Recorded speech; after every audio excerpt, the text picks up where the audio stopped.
What's up, everybody? So today I am here to talk about the series Give Yourself Goosebumps.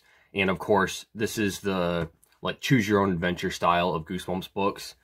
In these types of books, you read the first couple of pages and then there will be a choice at the bottom of the page, and you basically have to make these different decisions throughout the stories, leading you down different paths and through different story arcs. And there are over 20 different endings in these types of books, and yeah, I've always loved this series of Goosebumps books. Like the other series, I read through all of these when I was a kid. Most of them I don't really remember. There's a few that I read a lot when I was a kid or had copies of, and I still remember those ones very well. So some of these I definitely have more nostalgia or sentimental value for. But yeah, I just decided to start reading through this series again. And I'm going to be kind of taking my time reading through this series. I'm not going to burn through it and do reviews for every single book or anything like that. But here and there, you'll probably see videos pop up of me talking about these books. And yeah, today I'm just going to be covering the first few books in the series. And yeah, then from there, I might continue to do wrap-ups where I talk about a few books in each video, just kind of briefly. And occasionally I might do individual reviews for some of them. We'll just see how it goes. I don't have any set plans right now. And like I said, I'm going to take my time reading through this series and just kind of read them when I'm in the mood for them. I don't want to get burned out on them. I'm a little bit burned out at the moment, or I was on Goosebumps just because I've been reading it so much over these last couple of years since I got back into collecting them. So yeah, I'm just going to kind of take my time and go through them as I feel like it. But today I'm going to be talking about the first few books. And this is the first one in the series, Escape from the Carnival of Horrors. And this is essentially like a choose-your-own-adventure version of One Day at Horrorland from the original Goosebumps series. You and your friends go to this old deserted carnival in the middle of the night. Well, not really deserted. And yeah, you basically get to make the choice between going on the midway, which is like playing the different carnival games and things like that, or you can take the rides path, which will lead you to like a roller coaster and then a haunted house and different other rides and attractions and that sort of thing. And in each of these Give Yourself Goosebumps books, or most of them, there are two distinct story arcs. And there are usually a couple of good endings in each, or sometimes just one good ending. And the goal of these books is to try to find that one good ending. Usually you run into danger.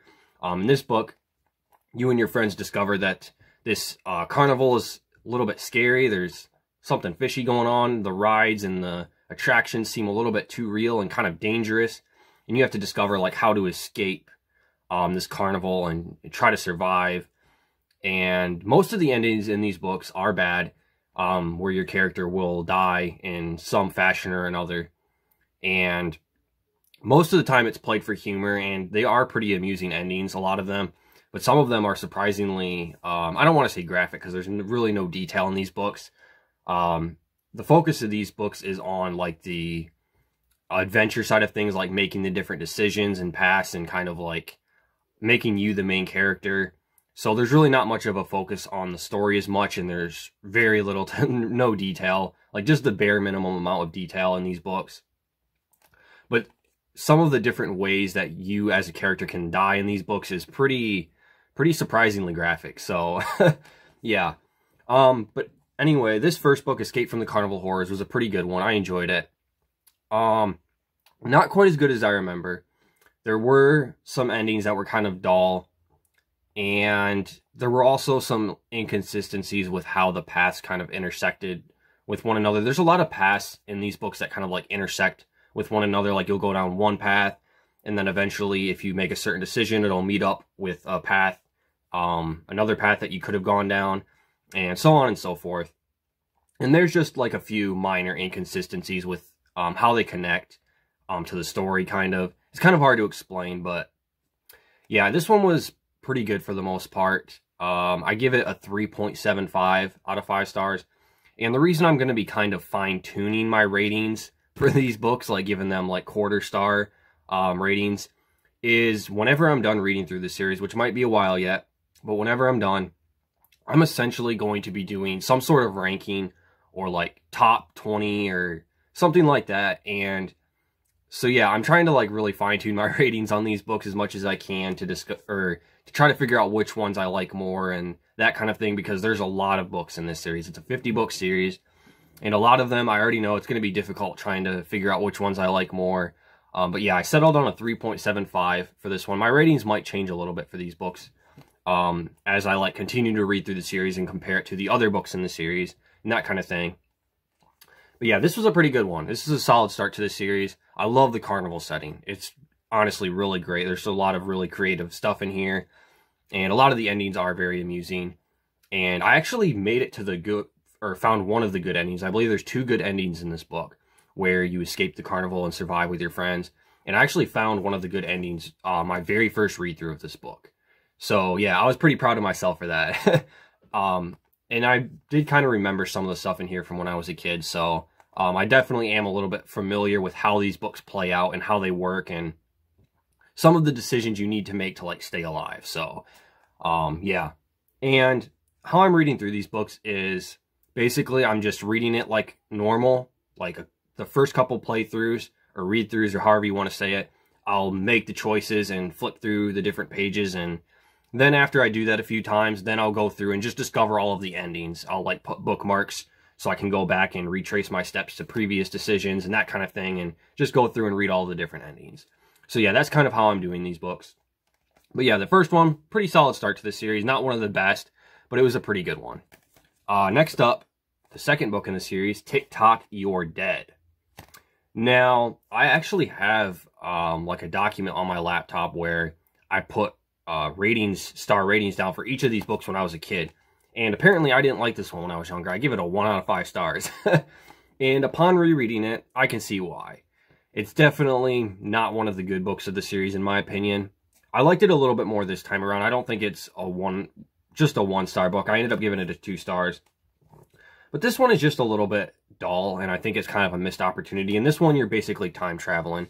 So you're going to a museum with your parents and your little brother in this book, and you discover like this time machine or whatever, and you get the choice to, your little brother actually goes in there and you have to go and find him, and you get the choice if you want to go to the future or the past.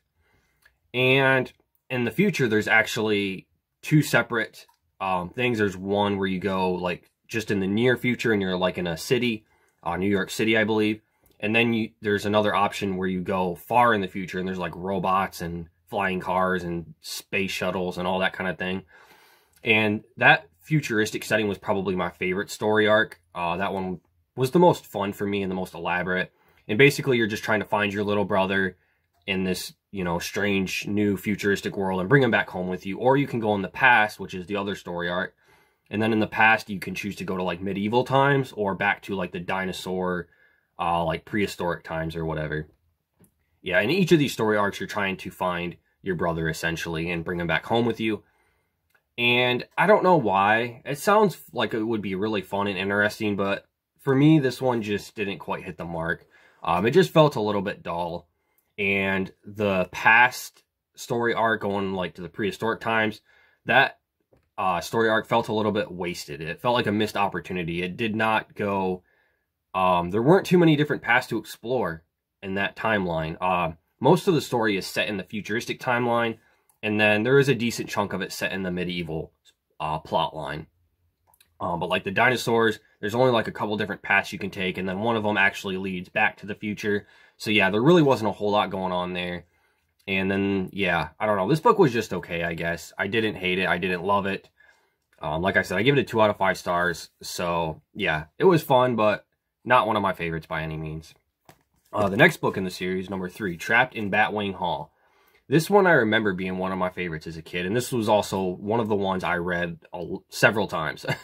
I'm pretty sure I had a copy of this when I was younger. Yeah, and this one, basically you are meeting up with these new friends you made. You move to like a new town, and they're part of like this horror club, and they meet up in this old abandoned house that's claimed to be haunted. And there are 2 different story arcs with this one, as with the previous books. And you basically can choose to go on this scavenger hunt. And then the other story arc is where you turn into a vampire bat, or just a regular bat, I guess. I don't think it's really a vampire bat, but yeah, anyway. You basically turn into a bat, and you have to figure out how to turn back into a human. So that story arc is spent flying around, trying to convince your friends that you're a bat, and trying to figure out how to turn back into a human, that kind of thing. that story arc was not as fun. It was okay. I didn't mind it. But it took up a lot of the book, a pretty big chunk of the book, honestly. It almost felt like the majority was focused on that story arc. And I didn't remember that plot line being so large and taking up a lot of pages like it did. But yeah, that story arc was just okay. But where this book really shines is with the scavenger hunt story arc. So if you decide to go on the scavenger hunt with your new friends, basically you discover that your friends are actually monsters. And they transform into these, you know, disgusting, crazy-looking monsters. And they force you to go on this scavenger hunt in this haunted house, and you have to find these creepy items like a skeleton bone, hairs from a werewolf, mummies, bandages. And if you don't find them by the time the clock strikes midnight, you'll turn into a monster too. And so, yeah, you're kind of like on a limited time frame there, and you have to go around the haunted house, and it gives you different options of where you want to search. And yeah, this storyline was very, very cool. A lot of fun. And this is also what I remembered most about the book. And it is definitely the most fun plotline out of any of the like story arcs in these first 3 books, I think. You're basically just going around the haunted house trying to find these different items, and you have to find them in time before you turn into a monster too, or before one of your friend monsters eats you or whatever. So yeah. It was a lot of fun. I really like this one. I think I give it a 4 out of 5 stars. Just because the other story arc dragged it down a bit. That one wasn't quite as good, where you're turned into a bat and you have to try to figure out how to turn back into a human. But the rest was pretty solid. Trapped in Batwing Hall was a good one. And the 4th book in the series is The Deadly Experiments of Dr. Eke. And this is also one that I have a bit of nostalgia for. Mainly the cover. I had a copy of this when I was younger. A super beat up copy. There was like creases all over on the cover. I'm pretty sure there were pages falling out. It was a really old beat up copy that I had. I don't even remember what I did with it. And yeah, this is one I remember reading a lot when I was younger, but going into it again, it was still kind of fresh. I didn't remember distinctly like everything that happened in it. And going into this one actually takes a bit of a different turn than the first 3 books in the series. So the first 3 books in the series have 2 like distinct story arcs that you can go down, and this one doesn't really have that. This one is just kind of all over the place. Basically, you're going to this like scientific laboratory place where your mom works, and she's supposed to pick you and your friend up there, and she's nowhere to be found. And you start exploring the laboratory, and then from there you just discover a bunch of weird and crazy stuff. You can come across this chimpanzee looking dude. There's like a mad scientist. There's one path you can make one path you can choose to go down where you discover this kid that's half kid and half dog. The mad scientist is like turning him into a dog or whatever. And yeah, there's just a bunch of crazy stuff that happens in this book, and it's a bit confusing, honestly. That's most of what I got out of this book, is it's confusing. It's hard to follow. And with these other books, I could remember like which paths I had taken already and which ones led to which other paths and all that kind of thing. With this one, I just felt very disoriented. Now, on one hand, I think it added to the fun aspect a little bit, because it made it a lot more unpredictable. You didn't know what was going to happen, or like where to go, or which decisions you should make. But on the other hand, it got a little bit too confusing, and there was never really a clear objective with this book. Sometimes there were certain like little plot lines in here where you had to figure out how to escape the science lab and different things, but for the most part, this one didn't have like a clear objective, something you were trying to achieve like these other 3 books.